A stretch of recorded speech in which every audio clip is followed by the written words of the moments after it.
The shuttle was falling apart around her, and Commander Alara Vance knew she was going to die. Warning lights flashed red across every screen, and the computer voice kept repeating the same terrible words over and over again. Critical failure and hull breach, an impact in 30 seconds.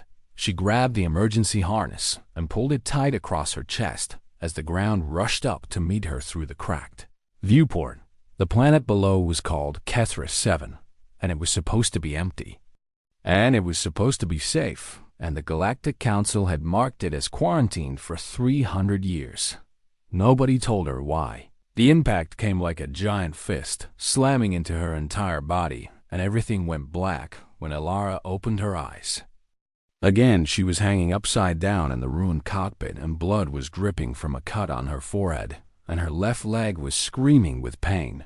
She had survived somehow, but she did not know how long that would last. Her emergency scanner showed that the atmosphere was breathable but cold, and getting colder as the sun began to set. And her shuttle's heating system was completely destroyed.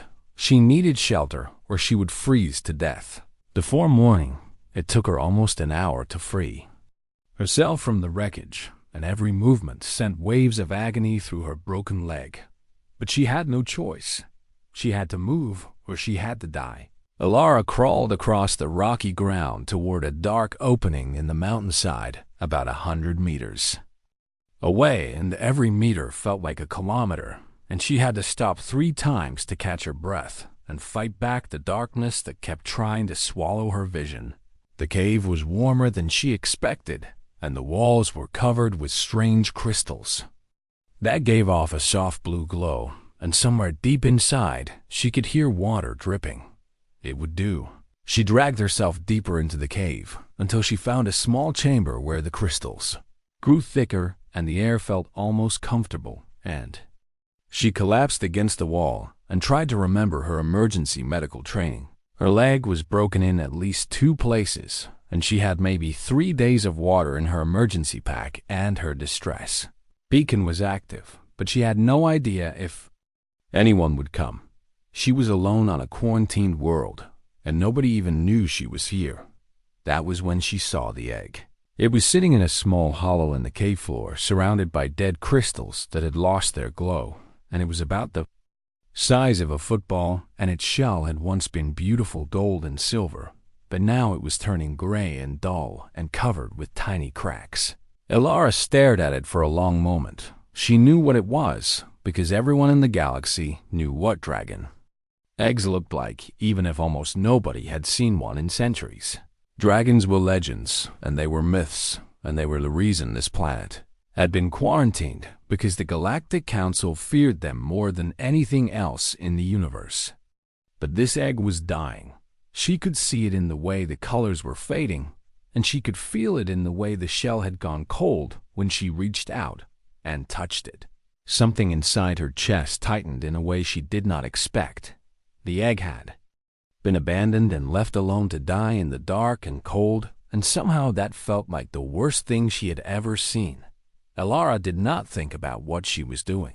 She did not think about the fact that she was human, and humans had no way to care for dragon eggs. She did not think about the fact that dragon eggs needed special temperatures and psionic energy, and 100 other things that the scientific texts said were absolutely essential.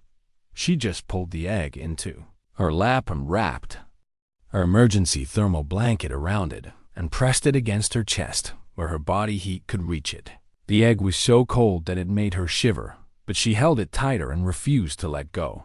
Night fell and the temperature dropped, and Alara knew she should sleep to conserve her strength, but she was afraid that if she fell asleep, the egg would get cold again. So she talked to it instead. She told the egg about Earth, and about the blue oceans and the green forests and the way the sun looked when it set over the mountains near her childhood home. She told it about her daughter, Maya, who was 7 years old and waiting for her back on Station Kepler, and about how Maya loved to draw pictures of spaceships and aliens and asked 1,000 questions every single day. She told it about her grandmother, who had passed away 3 years ago, and who used to sing old songs from a country that did not exist anymore. And Ilara found herself humming those songs now, even though she had not thought about them in years. The night stretched on forever, and Ilara's voice grew hoarse and her body grew weak. But she kept talking and kept humming and kept holding the egg against her heart. She did not know if it could hear her.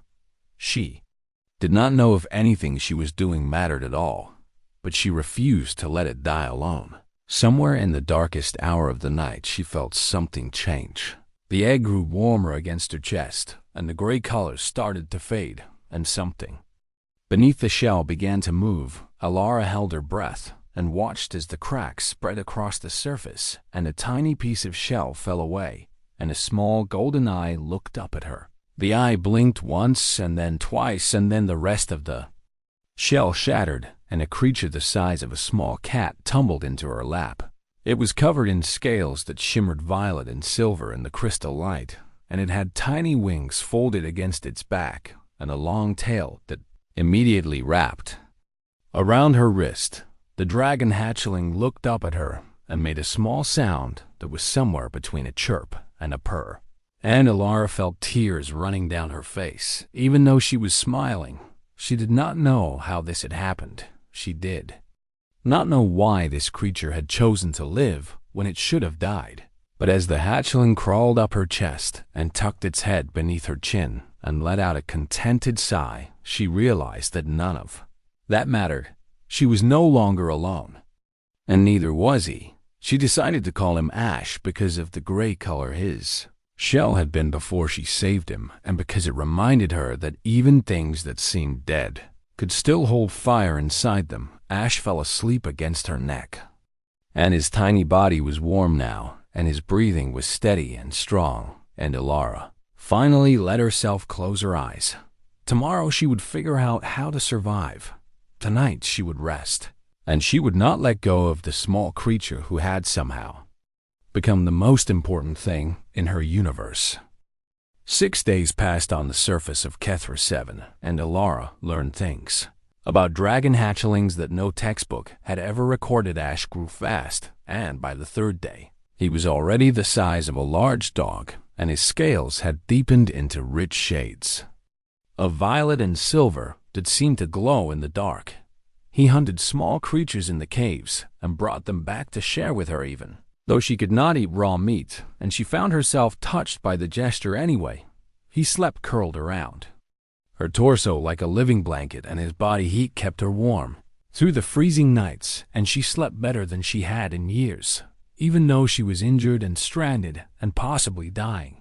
And he never let her out of his sight. If she moved to a different part of the cave, he followed her, and if she tried to go outside to look for her rescue signal, he walked beside her. And if she sat down to rest, he immediately climbed into her lap. She started to understand that something had happened between them, and something had formed during that first night when she held him against her heart and refused to let him die. She did not have words for it, but she could feel it in the way he looked at her and the way her own heart seemed to beat in rhythm with his. On the 6th day, the rescue ship finally came. Ilara heard the engines first, and a sound like thunder rolling across the mountains, and she limped out of the cave with Ash pressed close against her side and watched as a silver vessel descended from the clouds. The ship was Valkyrie, and one of the most advanced species in the galaxy, and the medical team that emerged wore pristine white suits and carried equipment. She did not recognize the lead medic was a tall creature with blue skin and 4 arms and eyes that widened in shock when it saw what was standing next to the injured humana dragon, and a living, breathing dragon hatchling, and the first one anyone had seen in over 200 years. The medic's translator crackled to life, and its voice came out flat and mechanical. "You have bonded with this creature, and that is impossible, and humans cannot bond with dragons." Ilara did not know what to say to that, so she simply shrugged and said that impossible or not, it had happened, and she would appreciate it if they could help her leg because it really hurt. The Valkyrie team approached slowly and carefully, and their instruments hummed as they scanned both her and Ash and their expressions grew more confused. With every reading they took, the dragon is healthy and thriving, and its neural patterns show signs of deep attachment, and this should not be possible.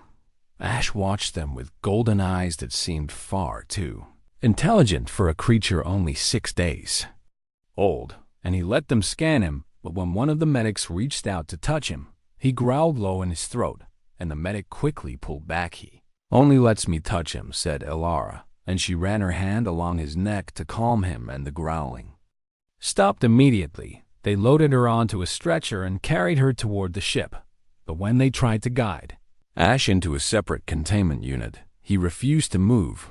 He planted his feet, and his claws dug into the rocky ground, and his wings spread wide, and he made a sound that was not quite a roar, but close enough to make everyone freeze. Elara called out to him and told him it was okay, and told him to follow her. And only then did he move, and he walked up the ramp and positioned himself directly beside her stretcher, and did not move an inch farther. The medics exchanged looks that Elara could not read, but she thought she saw fear in their eyes. The journey to Station Omega 12 took 3 days, and during that time the Valkyrie medical team did everything they could to treat her injuries, while also studying the impossible bond between human and dragon. They healed her leg with technology that seemed like magic, and they gave her food and water and clean clothes, and they asked her 1,000 questions about what had happened in that cave, but they also kept trying to separate her from Ash. They did it slowly at first and moved him to a different part of the medical bay while she was sleeping, and told her it was for safety protocols and standard quarantine procedures. She woke up to the sound of screaming. It was Ash, and he was in the containment area on the other side of the ship, and his voice was so loud and so full of pain that it shattered every piece of glass. In the medical bay, Elara was on her feet before she even realized she was moving, and her newly healed leg protested, but she ignored it and ran toward the sound. She found Ash pressed against the barrier of his containment unit, and his scales had gone dull and gray, and his eyes were wild with panic, and he was clawing at the walls so hard that his talons were leaving deep gouges in the metal. Valkyrie guards tried to stop her, but she pushed past them and pressed her hand against the barrier and called his name. The screaming stopped. Ash looked at her and made a small broken sound and pressed his head against the barrier where a hand was touching it, and his scales slowly began to regain their color. Let me in, said Elara, and her voice was calm, but something in her eyes made the guards step back. They opened the containment unit, and Ash burst out and wrapped himself around her so tightly that she could barely breathe, and she held him and whispered that she was here, and she was not going anywhere, and she would never leave him alone again. The Valkyrie captain watched the whole thing from the doorway, and his expression was impossible to read. We will need to report this to the Galactic Council, he said, and they will want to study this bond, and they will want to understand how this is possibly. Elara looked up at him, and her arms tightened around the trembling dragon in her lap. You can study whatever you want, she said, but you will not take him from me again. And if you try, I think you will find out exactly what a dragon can do when it is angry. The captain was silent for a long moment. Then he nodded once and turned and walked away. They did not try to separate them again during the rest of the journey. But Elara knew that the real fight was just beginning, and she knew that the Galactic Council would not simply accept what had happened, and she knew that there were people out there who would do anything to understand the power that a bonded dragon represented. She held Ash closer and felt him relax against her, and she made a silent promise to herself and to him. She had saved him once in that cold, dark cave. She would save him again as many times as she needed to, because that was what you did for family. Station Omega 12 was the largest research facility in the known galaxy, and it floated in the darkness between stars like a small metal moon, and it held secrets that most species would never know existed. This was where they brought Elara and Ash. The scientists here were the best in their fields, and they came from 100 different worlds, and they had spent their entire lives studying creatures that most people only saw in stories, and none of them could explain what they were seeing. The dragon hatchling was perfectly healthy, and his scales glowed with colors that indicated optimal development, and his neural patterns showed intelligence far beyond what should be possible for his age. But he would not eat unless Alara was in the room, and he would not sleep at all. The first day they kept him in a specialized habitat designed for the most dangerous creatures in the galaxy, and the walls were 3 meters thick, and the force fields could stop a plasma blast, and they filled it with everything a young dragon could possibly need. Ash ignored all of it. He sat in the corner closest to wherever Alara was being held, and he stared at the wall, and he did not move. The second day, they tried offering him food, and the kitchen staff prepared 17 different meals based on every piece of dragon research ever recorded, and they used synthetic proteins and live prey and special supplements designed to stimulate appetite. Ash did not even look at it. The third day, the scientists started to worry because dragons needed enormous amounts of energy to grow, and a hatchling that did not eat would start to weaken very quickly. By the 5th day, the worry turned to alarm. Ash's scales were losing their shine, and the violet and silver colors were fading to a dull gray, and he had not slept once since they arrived, and his eyes were starting to look hollow and empty. Dr. Thiessen Vio was the station's chief researcher, and he was a Kethrani, which meant his ancestors had once lived alongside dragons on Kethra 7 before the Great Separation. 300 years ago, he had studied dragons his entire life, and he had read every text and examined every artifact, and he thought he understood these creatures better than anyone else alive. But this was something new. The bond is killing him, he told the other scientists during their daily meeting, and the human is the only thing keeping him alive. But we cannot allow them to stay together because the Council has ordered a full study, and that requires controlled conditions. The other scientists nodded, and they talked about protocols and procedures and the importance of understanding this unprecedented phenomenon. Meanwhile, Ash grew weaker. Alara knew what was happening because she could feel it somehow, and there was a connection between them that she could not explain, and when Ash suffered, she felt an echo of that suffering in her own chest. She demanded to see him, and they refused. She begged them to let her help, and they said it was not possible. She tried to escape from her room 3 times, and each time the guards caught her and brought her back, and each time she felt Ash's pain grow sharper and more desperate. On the 8th day, she stopped eating too. "If he starves, then I starve," she told the scientists who came to examine her, and she meant every word. They did not believe her at first, but by the 10th day, when she had lost 5 kilograms and her vital signs were starting to fluctuate, they realized she was serious. "This is irrational," said one of the Velthera researchers, "and you are damaging yourself for no logical reason, and the creature is just an animal, and it does not understand what you are doing." Alara looked at him with eyes that had grown hard and cold. "He is not just an animal," she said, "and he is my family, and I will not let him die alone in a cage while you take notes and write reports."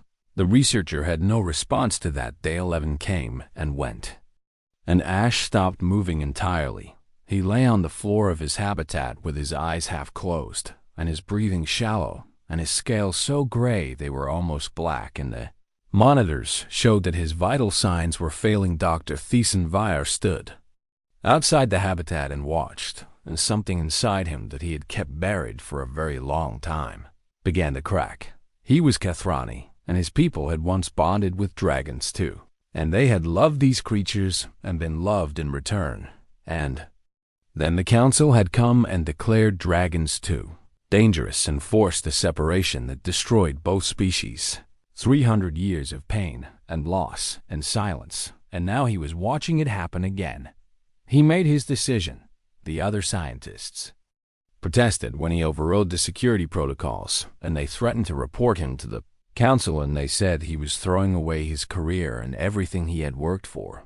He ignored them all. He walked into the dragon habitat and carefully lifted the limp body of the hatchling and Ash. Weighed almost nothing now, and his scales felt cold and wrong against Veer's hands, and for a moment he thought he was too late, but then he felt a tiny heartbeat still fighting to survive.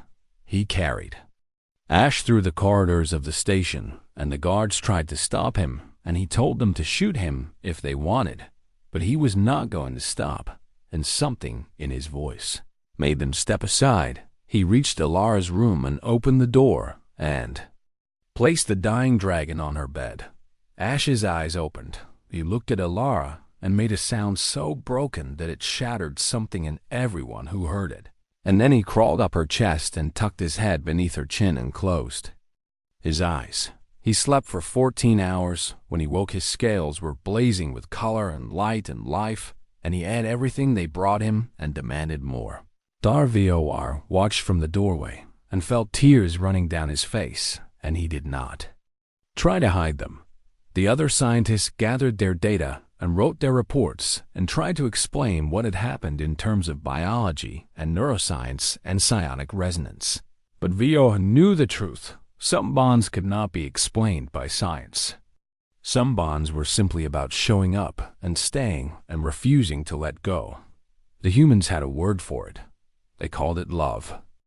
The council chamber was the most impressive room Alara had ever seen. It was built into an asteroid at the center of the galaxy, and its walls were made of crystal that showed the stars outside, and its ceiling stretched so high it disappeared into darkness, and representatives from every major species sat in a circle that seemed to go on forever.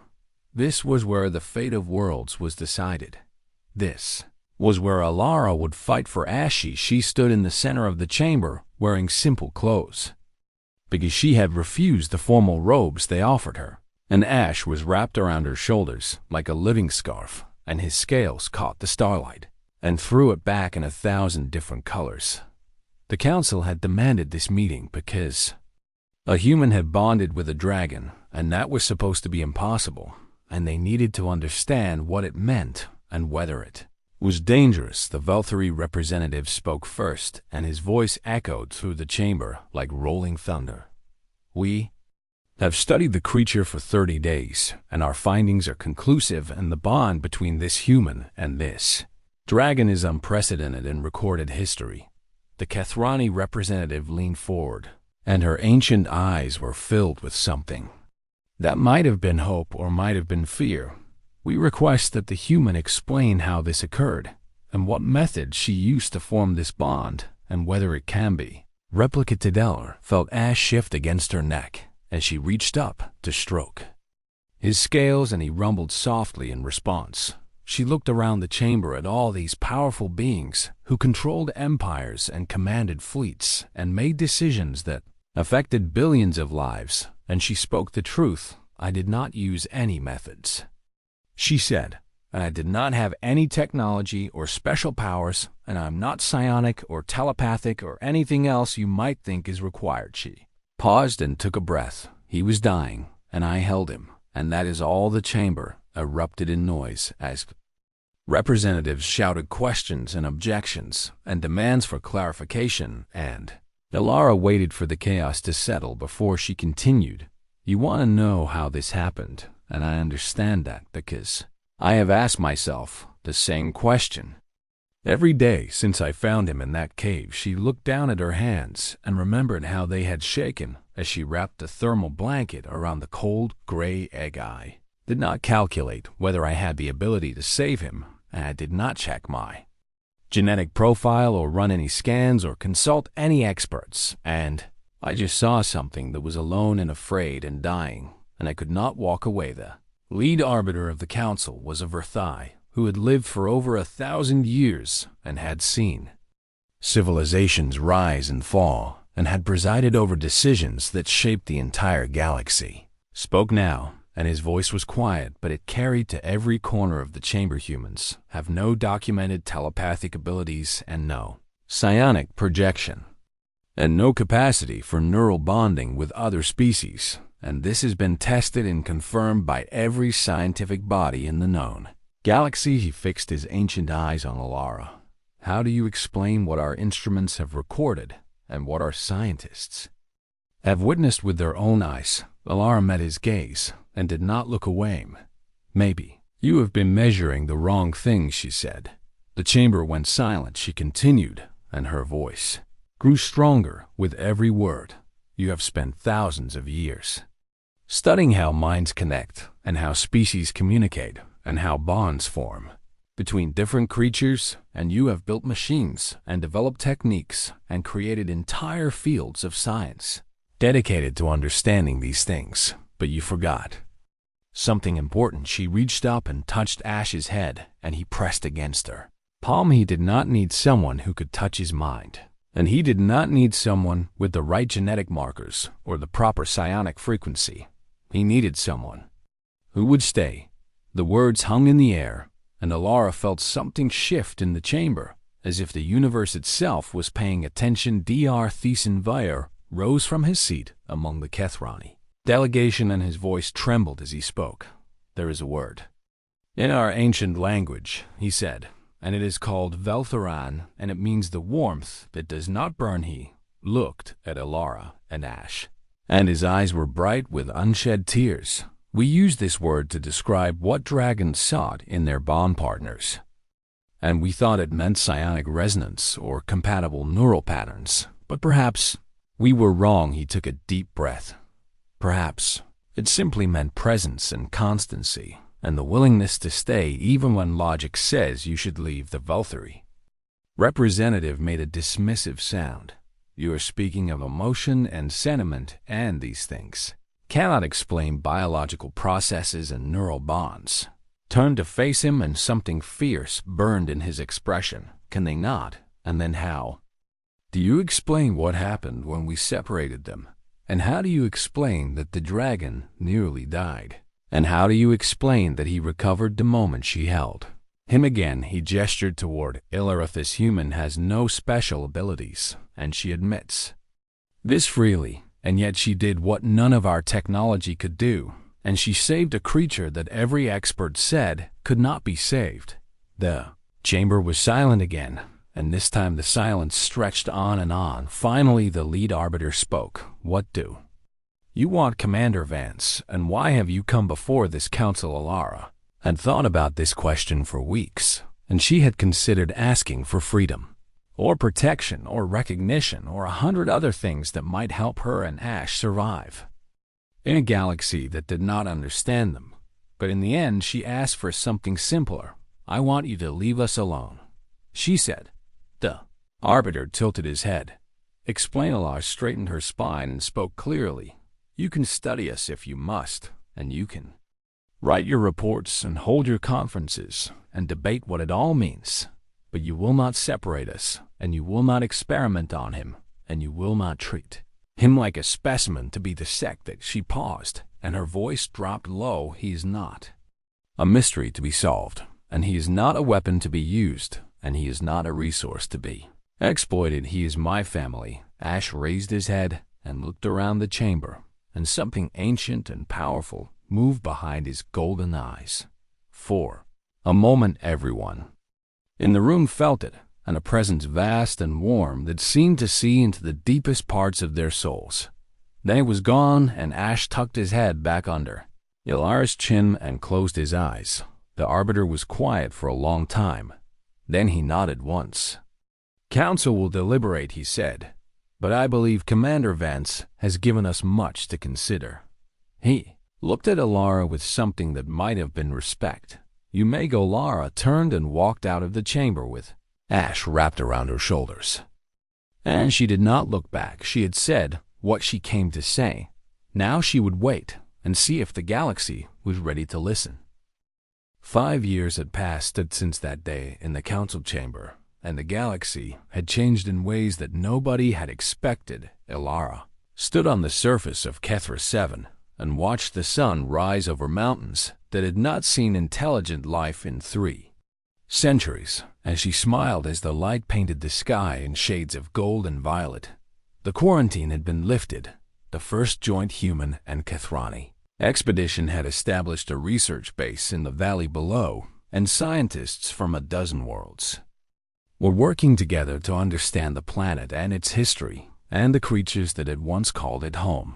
And the dragons were returning. They came from deep beneath the surface, where they had hidden for 300 years, and they emerged from volcanic vents and underground rivers and places so remote that no scanner had ever detected them. They came because Ash called them. He was enormous now, and his wingspan stretched nearly 50 meters from tip to tip, and his scale shifted through colors that had no names in any language. When he flew, the air itself seemed to bend around him, and when he roared, the mountains trembled, and when he looked at you with those ancient golden eyes, you felt like he could see every secret you had ever kept. He was the most powerful dragon documented in 4,000 years of galactic history, and he still slept curled around Ilara every night. She had to build a special shelter to accommodate his size, and it looked more like an aircraft hangar than a bedroom, but every evening, without fail, he would land beside it and fold his massive wings and somehow make himself small enough to wrap around her. The scientists could not explain it. The council could not explain it. Nobody could explain how a creature capable of destroying starships and leveling cities could become so gentle and so careful with one fragile human woman. But Ilara understood. She had stayed. That was all it took, and that was all it had ever taken. A young researcher approached her now as she stood watching the sunrise, and the researcher was Valkyrie, and her name was Senna, and she had been studying the bond between Ilara and Ash for almost 2 years. Commander Vance, she said, and her voice was hesitant. And Ilara had learned that this meant she wanted to ask something personal. Just Ilara, she replied, and she had given up trying to get people to stop using her title, but she still tried anyway. Senna nodded and took a deep breath. I must ask you something, and I hope you will not think it is rude. Ilara smiled and told her to go ahead. The young researcher looked at Ash, who was stretched out on a nearby cliff and soaking up the morning sun, and his scales glittered like a field of jewels. The bond has changed your entire life, she said, and you can never leave him. And you will never be able to return to a normal existence, and he will outlive you by millennia. She paused, and her 4 hands twisted together nervously. Was it worth it? Ilara had been asked this question many times over the past 5 years, and she had heard it from scientists and politicians and journalists and ordinary people who could not understand why anyone would give up everything for a creature they had known for only a few hours. She had given many different answers depending on who was asking and what she thought they needed to hear. But today, with the sun rising over a world that was coming back to life, she decided to tell the simple truth. He was alone. She said. Senna waited for her to continue, and then he was not. The Valkyrie researcher blinked, and her expression shifted through confusion and frustration. And finally, something that might have been understanding. That is it? She asked. And that is your entire reason? Ilara nodded. That is always worth it. Ash opened one enormous eye and looked at them, and something passed between him and Ilara that needed no words and no explanation. Then he closed his eye again and let out a rumble of contentment that shook the ground beneath their feet. Senna stood there for a long moment, and then she bowed her head and walked away. And Ilara watched her go and hoped that someday she would understand. The humans had a reputation in the galaxy now, and it was not what anyone had expected. They were not the strongest species or the smartest or the most advanced, and their ships were slow, and their technology was primitive, and their lifespans were so short that other species sometimes forgot they existed, but they had something else, and something that could not be measured or quantified or explained. They stayed. When logic said to leave, they stayed, and when the odds were impossible, they stayed. And when everyone else had given up, they stayed. They showed up for creatures that were not their kind, and they fought for causes that were not their own, and they loved things that could never love them back in the same way. Or at least that was what everyone used to think. Dr. Thiessen VR had returned to Kethra 7 to help lead the research efforts, and he spent his days studying the dragons that emerged from hiding and trying to rebuild the connection his people had lost so long ago. But the dragons did not bond with the Kethrani. Anymore, they did not bond with the Valthuri or the Varthuri or any of the other species that had developed complex psionic abilities and advanced bonding technologies. They bonded with humans. 17 bonds had formed in the 5 years since. Alara and Ash, and each one followed the same pattern. A human would find a dragon in need, and the human would stay, and the human would refuse to leave, no matter what. And the dragon would choose them. Vyre had a theory about why this was happening, and he had shared it with Alara one evening as they watched Ash play with a group of younger dragons in the valley below. Humans are different, he said, and we always knew this, but we did not understand what it meant. Alara waited for him to continue. Every other species in the galaxy forms connections based on compatibility, and we look for matching patterns and resonant frequencies and optimal configurations.